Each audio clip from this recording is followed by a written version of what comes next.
hoje a gente está aqui no Papo Cidadania para falar do dia 21 de março, uma data instituída pela ONU que lembra o Dia Internacional contra a Discriminação Racial.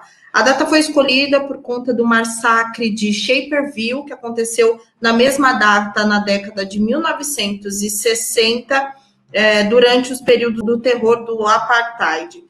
Para a gente falar um pouco sobre o assunto, eu vou conversar com a Mari Luz, ela é psicóloga, tem 2 e-books publicados sobre o tema, sobre a importância do combate à discriminação racial. Mari, muito obrigada por estar aqui com a gente hoje. Eu que agradeço o convite, para mim é um super prazer. São 2 temas que eu amo muito, né? A gente fala de representação, né, de diversidade racial e política. Mari, muitas pessoas questionam essas datas, né, que se lembram passagens históricas, que se lembram uma luta. As pessoas, às vezes, usam o argumento de que isso não adianta muita coisa, mas reviver a história, relembrar do que passamos, é sempre muito importante, né, Mari? Com certeza, Nayara. Eu vejo como imprescindível a gente fazer memória, né? Eu lembro que quando eu tive a oportunidade de ir a Auschwitz, na Polônia, e é uma das primeiras frases quando a gente entra no campo de concentração, tem lá uma frase dizendo sobre isso, né? Quem conhece a sua história não corre o risco de repeti-la. E às vezes a gente vive essa questão desse cordialismo, né? Esse racismo que fica dentro sempre de uma cordialidade, e a gente não consegue superá-lo muitas vezes também por isso, né? Porque a gente não fala abertamente sobre esses temas. Então, para mim, prestar atenção na história, comemorar, entender como que essa história do nosso país ela foi escrita a partir de uma herança escravocrata, ela é a chave para a gente superar qualquer questão racismo que existe ainda.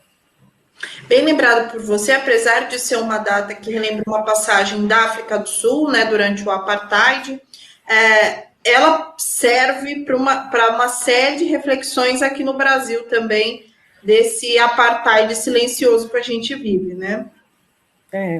Não tão silencioso pelos números, né?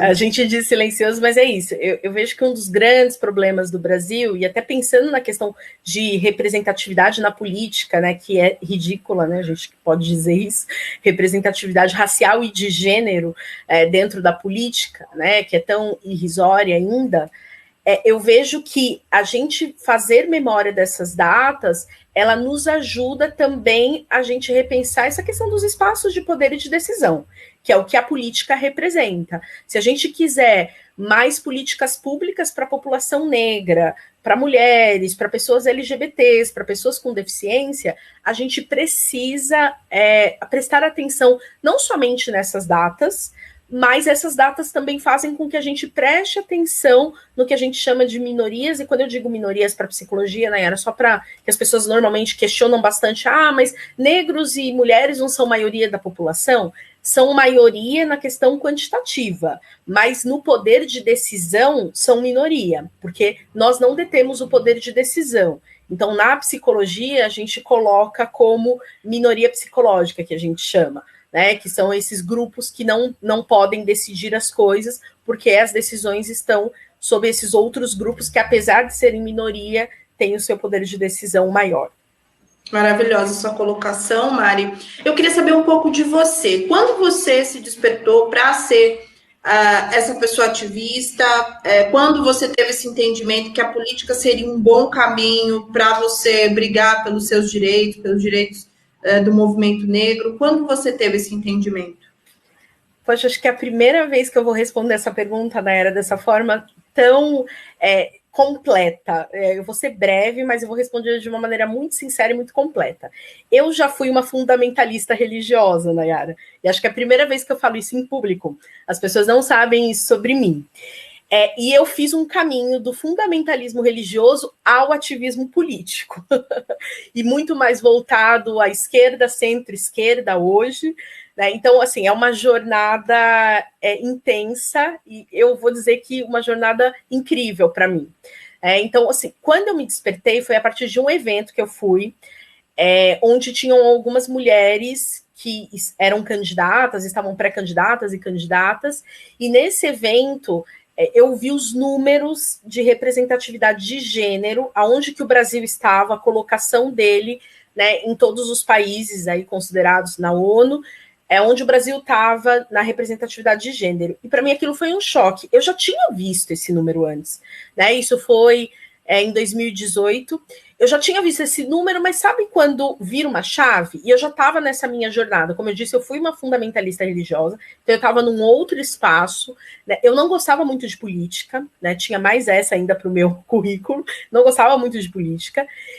E quando eu vi esses números nesse evento, isso me chocou de uma maneira, porque eu já estava nesse processo de desconstrução, que eu decidi fazer uma campanha, que inclusive está no meu YouTube, nas minhas redes, que era uma hashtag Mulher Vota em Mulher, pedindo mais votos para as mulheres, né? Porque de tão bizarro que são esses números ainda hoje, né? Mesmo com mais mulheres eleitas, mas assim, falta muito ainda, né? E quando a gente pensa em mulheres negras, né, ou mulheres, né, LGBTs, enfim, falta muita coisa ainda de representatividade, mesmo mulheres com deficiência e tudo mais.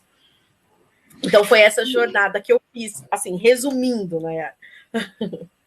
Eu queria te falar isso sobre representatividade. Os números, falando no nicho mulher, né, já são extremamente preocupantes, apesar de, como você disse, a gente vê recortes na imprensa de a bancada teve um crescimento de 50%, mas quando você vai ver esses 50% significam 5 parlamentares, tem uma negra. Sem querer entrar no mérito da meritocracia, enfim, nessa questão toda, mas dentro das suas possibilidades, o que a mulher negra pode fazer para se colocar como um ser político, para tentar um pouco de engajamento, para entender como é que essa coisa toda funciona e para que ela possa se inserir nesse cenário? Eu vejo que, assim, tem 2 pontos, e por isso hoje também eu me coloco como mentora, por conta da minha jornada. Eu vejo que o racismo, muitas vezes, ele faz com que nós, sobretudo nós mulheres negras, a gente não acredite na nossa capacidade, no nosso poder de articulação e na nossa capacidade de ocuparmos espaços de poder. Porque a ambição, muitas vezes, ela não é reservada para os grupos minoritários. Então, é um pouco feio ser uma mulher ambiciosa. E é uma coisa que eu falo muito, né? E hoje dou mentoria para mulheres que querem ser mais ambiciosas, que têm a sua vida, encontram felicidade na sua vida da maneira como ela está, mas que querem mais. E a política, eu vejo, por ser um desafio grande, Nayara, é um espaço para mulheres que querem mais. Então, acho que o primeiro desafio é entender que sim, nós podemos e devemos ocupar esse espaço. E o segundo é por que temos que estar lá. Temos que estar lá porque, por exemplo, se eu tenho o preço da cesta básica, esse absurdo, isso tem a ver com a política. Eu preciso conhecer a política dos grãos, a política do arroz, a política do petróleo. Eu preciso conhecer, porque nós somos um ser político. Então, quando as pessoas entendem isso, e sobretudo as mulheres entendem isso, fica muito mais fácil da gente olhar para esses espaços e falar, tá, eu entendi agora, porque a gente olha e só vê homens brancos. E por que a política ela é feita dessa maneira? A gente precisa esperar 8 de março para aprovar políticas públicas para as mulheres, né? E comemorar isso, né? E é um absurdo, assim, é bizarro, né? Comemorar isso dessa maneira, né? Achar que a gente, uma vez por ano, tendo uma data específica para que a bancada feminina vai lá no Congresso e aprove alguma coisa, é bizarro, na minha opinião. Então, ter mais mulheres, e sobretudo mulheres negras, é um espaço para que a gente possa, com as políticas públicas, fazer as transformações sociais que a gente precisa. Nós somos as maiores usuárias do SUS, por exemplo. A população negra utiliza mais o SUS. E a gente tem um sucateamento, por exemplo, do SUS. Eu não vou entrar aqui no mérito dessas coisas específicas, mas é só um exemplo que eu acho que é importante para responder a tua pergunta, Nayara. Por que a gente tem que estar nesses espaços? É isso, se você quer vaga de creche, né, se você é mãe, está aqui me ouvindo, quer vaga de creche, isso é política. Né? Se você precisa de mais creche, se você precisa de um posto de saúde melhor, se você precisa de mais postos de saúde, tudo isso está na esfera da política e da política institucional. Porque, claro, a gente pode se organizar a nível comunidade, que é muito importante, mas eu vejo que, sobretudo, conquistar espaços na política institucional, porque hoje tem a violência de gênero também dentro da política, não hoje, né? A gente fala mais e nós nomeamos dessa maneira, mas essa violência, ela acontece há muito tempo. Né, só a gente pensar em diversos números, para mim já é uma violência os números de mulheres eleitas, isso para mim já é violento por si só. Né? Então, eu vejo que assim, a gente tem muitos motivos para nos articularmos, né? Eu dei aqui alguns exemplos, acho que respondi, né, Nayara? Eu estou tentando ser breve, porque, Nayara, eu sou uma psicóloga, eu sou uma falante. Não, respondeu sim, eu acho muito interessante quando você cita exemplos da nossa vida prática, para que muitas pessoas, não por falta de conhecimento mesmo e por decepções políticas, achem que o SUS, que a sua consulta de pré-natal, que a sua ida ao supermercado não tem nada a ver com política. Uhum. A política está só em Brasília, no Congresso, então eu acho muito importante esses seus exemplos para que as pessoas consigam entender a importância de a gente estar mais presente, né? Eu queria saber se a sua visão é otimista em relação às próximas eleições, aos próximos pleitos, aí como é que você vê a participação do movimento negro dentro disso tudo? Eu sou uma otimista, sim, em relação à política, não só porque a gente já esteve pior, mas porque eu acredito, tem uma filósofa que eu gosto muito, que é a Hannah Arendt, e ela dizia que toda crise, ela é uma oportunidade. E a gente está vivendo uma crise absurda, né? Uma crise sanitária, econômica, política, social, né? Em várias esferas. O coronavírus, ele já trouxe e ainda vai se desdobrar, inclusive uma crise de saúde mental também. Eu já tenho lido várias pesquisas, né, os números são absurdos, assim, o Brasil já era, né, o número 1 em ansiedade, o número 5 em depressão do mundo, e o ano passado multiplicou esse número.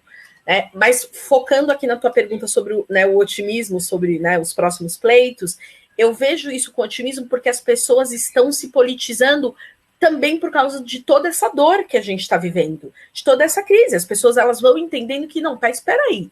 Se eu votar numa pessoa que diz para mim que é a favor, né, dos valores tradicionais, faz todo esse discurso bonito, mas na prática, as leis, né, que são apoiadas ou vetadas, na prática, as leis que essa pessoa está propondo, elas não estão conversando com a minha necessidade, eu vou começar a buscar pessoas que conversem com a minha necessidade. Então, eu vejo que a partir de um cenário muito ruim, né, inclusive de uma liderança, uma falta de liderança, né, uma voz única dentro do governo federal para que a gente consiga, como país, superar essa crise, né, eu vejo que as pessoas, eu sinto isso nas conversas com as pessoas. E isso também, parte dessa organização, que não é obviamente de hoje, do movimento negro, de cada vez mais lançar candidatos por partidos maiores, porque eu vejo que isso também é importante, e às vezes a gente tem um tom muito crítico, né? Ai, não, mas vai para o partido X, ai, que absurdo, não pode, o partido X é de direita, é de não sei o que lá. E as pessoas não entendem que essa articulação ela é necessária para a gente superar, né, Nayara, algumas barreiras históricas aí de participação da comunidade negra dentro da política. Então, eu vejo que pessoas que estejam engajadas verdadeiramente, né, com pautas que a gente precise, com políticas públicas que são importantes, para a gente conseguir se articular e levar uma qualidade de vida, sobretudo, porque essa que é a finalidade das políticas públicas, melhorar a qualidade de vida dos grupos, né, a que aquelas políticas se destinam. Então, se a gente consegue fazer essa organização a partir dessa crise, eu vejo isso com otimismo. É só a gente ver que tivemos uma candidatura agora nas eleições, né, o ano passado, a gente teve muita gente no pleito, né, claro, tem algumas fraudes, alguns problemas, a gente sabe, né, não somos inocentes também aqui, né, a gente sabe dos problemas, mas sim, tivemos mais mulheres e mais negros concorrendo. Então eu vejo esse interesse crescente e o ativismo, e por isso as pessoas me perguntam muito, você pretende entrar na política institucional? Eu já recebi convites e tudo mais, e eu falo, gente, eu não pretendo porque eu acho que a sociedade civil, ela precisa de lideranças dentro desse ativismo político, né? É função da sociedade civil esse engajamento, né? Então, a minha vida está ligada mesmo à questão do setor privado. Eu gosto de estar no setor privado, gosto de ser uma empresária, uma empreendedora, de estar construindo no setor privado, mas eu sempre vou articular com o setor público. E eu acho que cada vez mais, Nayara, a gente precisa ter pessoas assim, né? Como eu, como você, pessoas jovens que estão se articulando, né, e querendo um Brasil diferente. Então, para mim, eu acho que assim, não tem volta, né? A revolução para mim, ela é feminista e ela é negra. E com isso a gente vai transformar, né, esse Brasil. Eu acredito nisso, sim, muito. Isso me move demais. Não tem volta, Mari. Muito obrigada por esse bate-papo. Adorei. Creio que todo mundo que está acompanhando com a gente tenha aprendido muita coisa, viu? Muito obrigada. Foi um prazer, eu que agradeço o convite e vamos juntas, né? Mais mulheres na política sempre.